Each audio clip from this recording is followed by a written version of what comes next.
Está con nosotros Manuel Llamas. Manuel, ¿qué tal? Buenos días. ¿Qué tal? Buenos días, ¿cómo estás? Bueno, viendo a ver, no está von der Leyen en la COP29 que estamos escuchando a la Guterres, entre otras cosas porque tiene que hacer el nuevo gobierno europeo, entre otras cosas hay que ver si va a ampliarse el estudio, el análisis, la entrevista a Teresa Rivera, para ver si tiene las competencias para las responsabilidades asignadas. ¿Qué opinas? No las tiene. ¿Cómo las va a tener? Es un desastre, que ha sido un desastre absoluto como ministra. No valdría para ningún cargo de responsabilidad en ninguna empresa privada, pues tampoco para ninguna responsabilidad de carácter político. La ministra Rivera ha sido una catástrofe desde el punto de vista económico, desde el punto de vista energético, para los intereses de los españoles. Teresa Rivera es la hacedora del cierre nuclear en España. Es decir, pretende hacer en España el mismo suicidio energético que ha llevado a cabo Alemania durante los últimos años. Alemania, la gran potencia, el gran motor, la gran locomotora de Europa, se ha pegado un tiro en los dos pies, no en uno, en los dos. Directamente reduciendo o eliminando la energía nuclear y apostando por energías renovables. Eso se ha convertido en un desastre desde todos los puntos de vista. La factura energética en Alemania ha aumentado de forma muy sustancial y eso explica en parte también el deterioro en la competitividad de la otrora poderosa, todopoderosa industria germana. Tanto es así que Alemania no solo ha aumentado el precio de la electricidad, sino que además contamina más que nunca, porque como necesitan las energías renovables una fuente de respaldo, pues ha vuelto a apostar por las térmicas, es decir, por quemar carbón, como si no hubiera un mañana, mucho más contaminante, menos efectivo, para poder garantizar el suministro energético. Pues bien, esa misma política desastrosa, única en el mundo, sobre lo que no hay que hacer, es lo que pretende hacer Teresa Rivera en España. Teresa Rivera es la gran responsable, junto con Pedro Sánchez, junto con Carlos Mazón, del desastre de la Dana.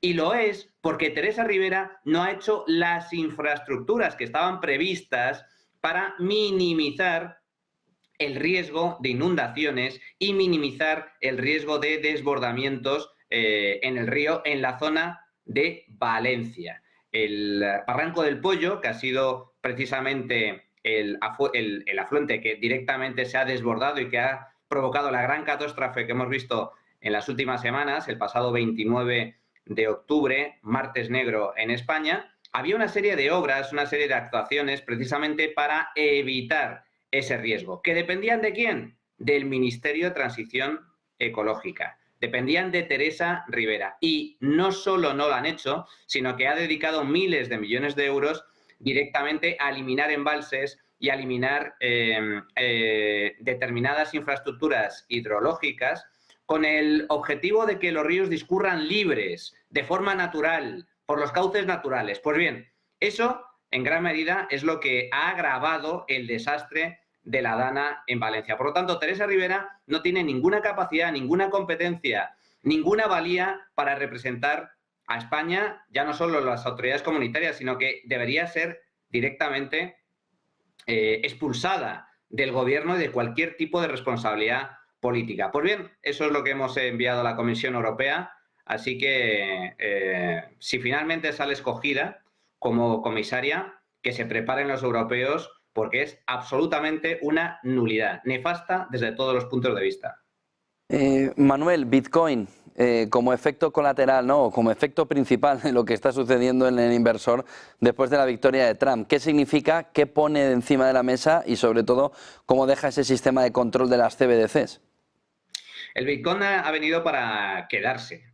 Yo creo que ya llevamos ya muchos años por parte de distintos economistas, gurús, diciendo que el Bitcoin es un experimento que no va a ningún lado, que va a desaparecer, que su tendencia es ir a cero. Bueno, está sucediendo todo lo contrario. Cada vez son más las personas que apuestan por esta moneda digital que es única, que tiene unas características exclusivas que no tienen otro tipo de criptodivisas, como el hecho de que tiene, bueno, la emisión de moneda está limitada de antemano, una moneda absolutamente descentralizada sobre la que nadie tiene control real y esa es la clave de su éxito.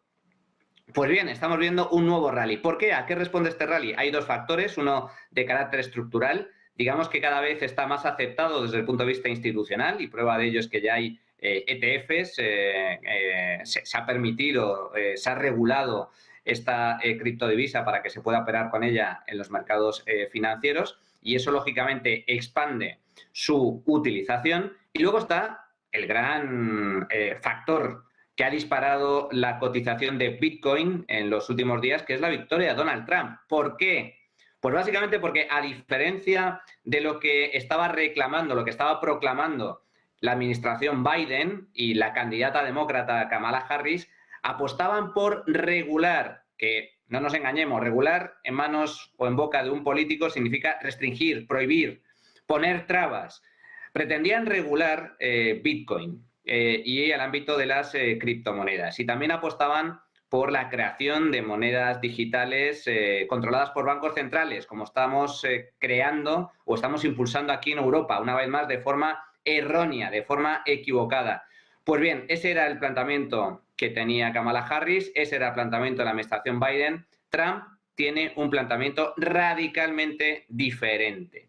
Trump apuesta por Bitcoin y rechaza cualquier tipo de regulación, prohibición, restricción sobre esta moneda. Y también es contrario, o al menos no se fía de este tipo de proyectos para crear monedas digitales en manos y controladas por los bancos centrales, es decir, por los políticos, por los estados.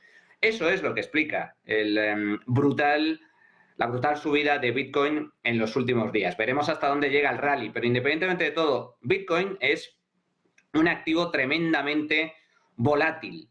Por lo tanto, igual que sube con fuerza, puede caer con fuerza. No es la primera vez que sucede y no será la última. Lo que está claro es que de cada vez que se produce un movimiento tan fuerte como el que estamos observando en los últimos días, de fuertes subidas y después de fuertes bajadas, lo que sí es cierto es que el suelo de cotización siempre acaba subiendo. Esto significa que refleja algo de carácter estructural, de carácter sistémico. Es decir, si ahora se va a 100.000 el día, y dentro de unos meses baja a 70.000, el nuevo rally superará los 100.000. Y así lo hemos venido observando en los últimos años. ¿Y eso qué significa? Significa que de carácter estructural, con carácter sistémico, el Bitcoin, el uso de Bitcoin se está extendiendo. Poco a poco, de forma progresiva, pero se está extendiendo. Es decir, que tiene una utilidad real para la gente. Y la principal utilidad de Bitcoin, aparte de que es una moneda descentralizada, radica en que no se puede confiscar.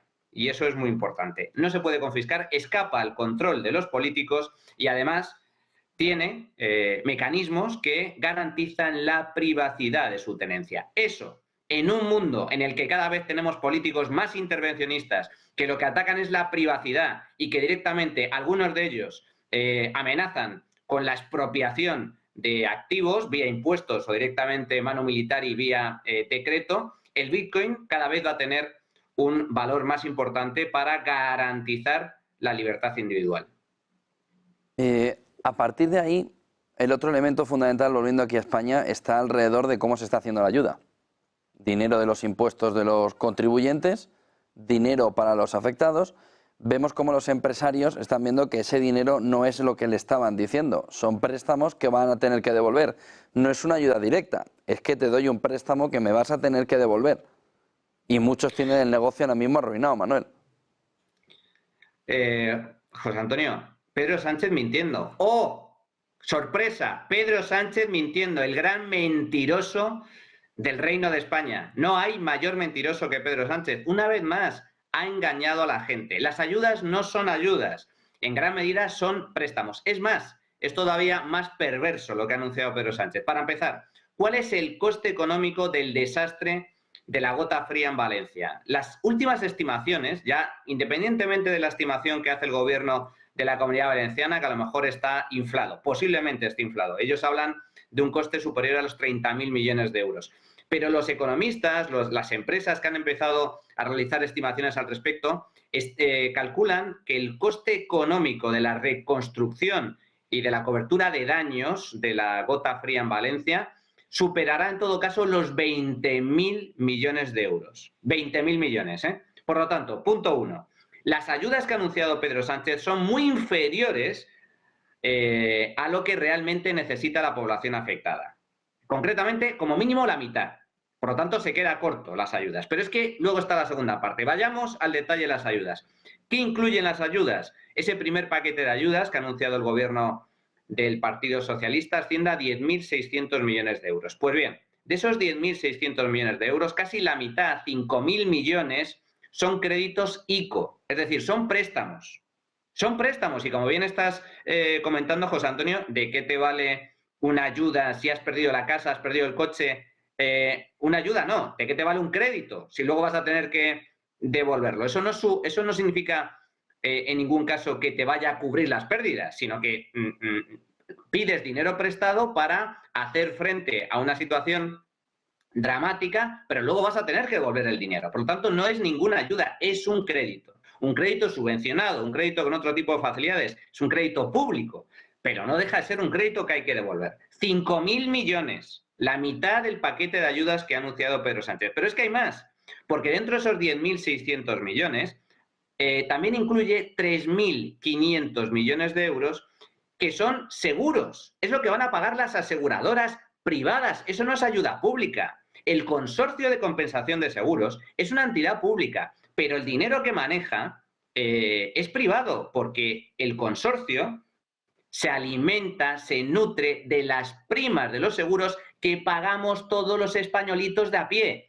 Ese dinero no es público, ese dinero sale de nuestros bolsillos. Es una cobertura de carácter privado. Por lo tanto, de forma maniquea, de forma torticera, de forma absolutamente manipuladora, Pedro Sánchez está incluyendo una partida que no sale de los presupuestos generales del Estado. Son 3.500 millones de euros que sale de las aseguradoras privadas, de los seguros privados que pagan todos los españoles. Por lo tanto, estamos hablando de que de esos 10.600 millones, 8.500 millones no son ayudas, son seguros privados y son créditos públicos, no son ayudas a fondo perdido. Por lo tanto, la ayuda real que ha anunciado Pedro Sánchez a los afectados se reduce a la ridícula cifra de 2.100 millones de euros. 10 veces menos de lo que necesitan los afectados por la gota fría. 10 veces menos. ¿Sabes cuánto se ha gastado? Bueno, bien lo sabes tú.